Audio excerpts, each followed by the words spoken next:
Hello বন্ধুরা, good morning. সবাই কেমন আছো গো? ভালো আছো? Good morning.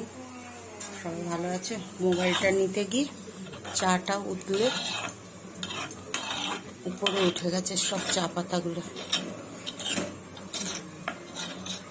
নাস্তা বানাচ্ছি। তোমাদের নাস্তা হয়ে গেছে? আমার তো হয়নি, দেরি হয়েছে। এই যে ব্রেকফাস্ট বানিয়ে নিয়েছি আমার জন্য, বড় ছেলের জন্য। ছোট ছেলে নেই, স্কুলে গেছে। ওর আজকের থেকে স্কুল শুরু হয়ে গেছে। আর আমার বড় মশাইও গেছে ডিউটিতে, এক্ষুনি খেতে আসবে। ওর কোনো ঝামেলা নেই, আসবে। অনেকটা ভাত রয়ে গেছে তো আজকে পান্তা ভাত খাবে বলেছে। সব তরকারি এখন গরম করব। চাটা নামিয়েছে, অনেকটা তরকারি রয়ে গেছে। একটু ভেন্ডির তরকারিও রয়ে গেছে, ওর জন্য শুধু একটা ডিমের অমলেট করে রেখেছি। এসে খাবে, পান্তা ভাত খাবে। অনেক ভাত রয়ে গেছে, আমি দাঁতের জন্য খেতে পাচ্ছি না। আমাদের নাস্তা রেডি করছি আমার জন্য, আমার বড় ছেলের জন্য। চা সকালে একবার চা হয়ে গেছে, আমি চা ঢালবো। আমাদের ঘরে 3 রকমের চা হয়, যদি ছোট ছেলে খায় আর কি, আর না খেলে 2 রকমের চা হয়। আমার ছোট ছেলের তো দুধে অ্যালার্জি, ও দুধ ছাড়া চা খায়, ওর জন্য লাল চা করি। ও খায়ই না ধরতে গেলে।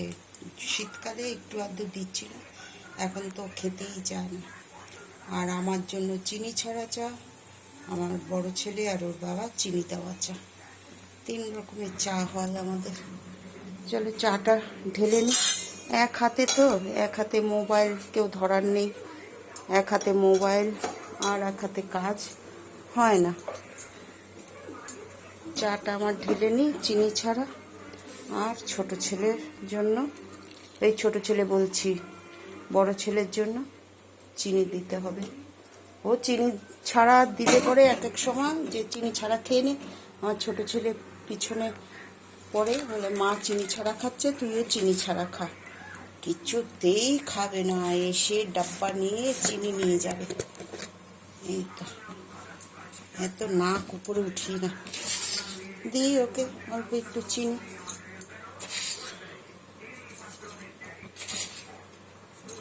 বেশি দেবো না, একটুখানি দিয়েছি। আচ্ছা ঠিক আছে বন্ধুরা, গুড মর্নিং। সবাই ভালো থেকো, সুস্থ থেকো। সকাল থেকে তো অনেক কাজ থেকে যায় প্রচণ্ড। অমলেট বানিয়েছি, এই যে এখন বাসনটাও ধুতে হবে, নুনের ডাব্বাটা ধুতে হবে, নোংরা হয়ে গেছে। একসাথে ডাব্বা আমার ধোয়া হয় না, যেটা খালি হয় সেটা ধুই এই রকম, কারণ সব ডাব্বাতেই জিনিস থাকে তো ওই জন্য। আর কি বলবো, ঠিক আছে তাহলে সবাই ভালো থেকো। Good morning, good morning. চায়ের গ্যাসটা একটু বাড়িয়ে দিই। টাইলস দেওয়া নেই তো ওই জন্য এখানে। আর এখানে এমন বুদ্ধি মিস্ত্রিদের, জানলা করে ভিতর দিকে। মানুষের তো জানলার পাল্লা বাইরের দিকে করা উচিত, এরা ভিতর দিকে করে প্রত্যেক বাড়িতে। আর দেখেছো তেল ছিটা, তেল কাজটা হয়ে যায় গে। এই তো 1 বছর বোধহয় হতে যাচ্ছে, গরমেই তো করলো রং, তারপরে দেখো না পুরো কালচে হয়ে যায় গে।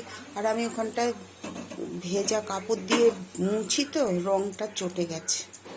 নাহলে তেল, সবজি টবজি ছিটা পিঠা যায়, তেল মশলা মুছতে হয় ডেলি। ঠিক আছে বন্ধুরা, সবাই ভালো থেকো, গুড মর্নিং।